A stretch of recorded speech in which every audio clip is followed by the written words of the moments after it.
السلام علیکم ګرانو ملګرو ګرانو مینوالو سلامونه او نیکې هیله لرم چې تاسو به روغ جوړ خوشحاله او تکړه الله مو دغه شان لره.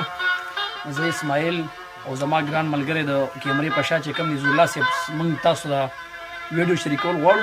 دا شاعري ما ډېره زیاته د زړه په مینه د زړه په محبت باندې لیکلې ده. یو دوه غزله دي تاسو سره شریکول غواړم.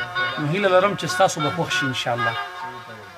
نو د غزل مطلع عرض ده چې وي دا خلک چې په زور زړه له خان پیدا کوي، دا خلک روایاتو له جانان پیدا کوي. او د مینې انتها داسې وي دې سړي ته ګورئ، د مینې انتها داسې وي دې سړي ته ګورئ، شلېدلی ګریوان ګرځي خو پېزوان پیدا کوي.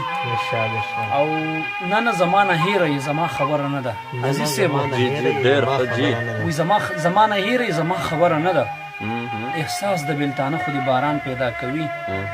او طیب حیران صاحب ته ډالۍ وي دغه پالي یا دروغجن دی یا ناکامه شک دی، دغه پالي یا دروغجن دی یا ناکامه شک دی، څنګه د لاسونو د کرخو نه جانان پیدا کوي. لاسونو د کرخو نه جانان پیدا کوي. ډېر ښه دي. او هر څومره کو د ژوند په ورکو لارو کې ورکېږم، هر څومره کو د ژوند په سختو لارو کې ورکېږم.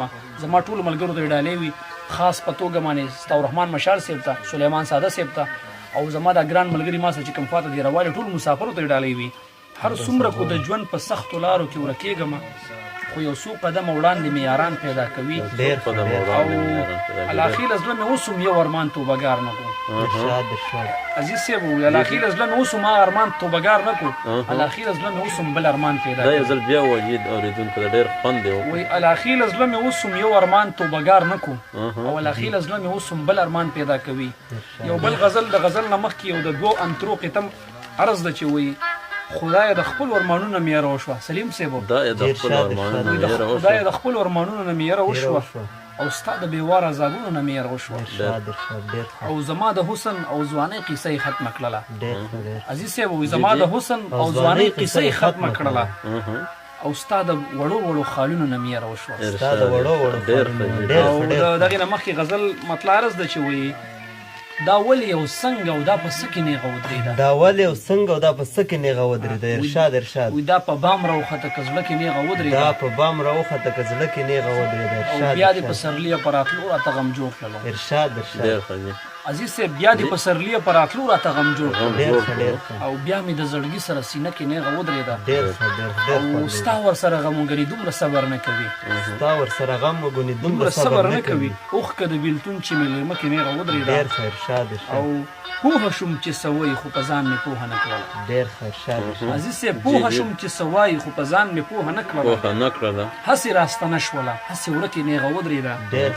او ځای زما غرسني جانان ته خاص په توګه دا ډالۍ وي تاو د محبت د رواج زولنۍ ماتې کړې، تاو د محبت د رواج زولنۍ ماتې کړې، لاړه له حجرې ته په جرګه کې نیغه ودرېده. دا یو ځل بیا زمزمه کړي وایي تاو د محبت د رواج زولنۍ ماتې کړې، تاو د محبت د رواج زولنۍ ماتې کړې، او لاړه له حجرې ته په جرګه کې نیغه ودرېده.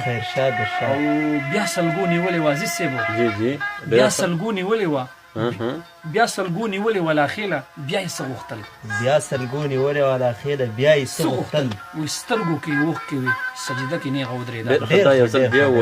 وایي بیا سلګو نیولې وه لاخېله بیا یې څه غوښتل، وایي سترګو کې یې اوښکې وي سجده کې نیغه ودرېده.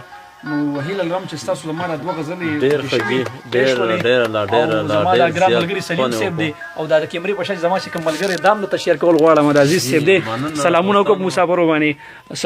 سلیم صاحب دا زما بل ملګری دی. بالکل دا ډېره د زړه په مینه زموږ د ملګري دا شعرونه چې کوم دي دا تاسو لپاره تیار کړي وو او انشاءالله امید ساتو چې دا به تاسو ډېر انجوای کوئ، خوند به ترېنه واخلئ. دا زموږ پاچ د پیج چې کومه دی پی ټی آی 555 پی ټی آی 555 کوم پیج چې دی په هغه به ستاسو نیغ په نیغه چې کوم دی نور هم ډېرې قسمه ویډیوګانې میلاویږي. بیا هم دا موږ ډېر د زړه په مینه باندې تیار کړي دا به تاسو سره موږ په دې پیج باندې شیر کوو. د الله په امان ښه ده.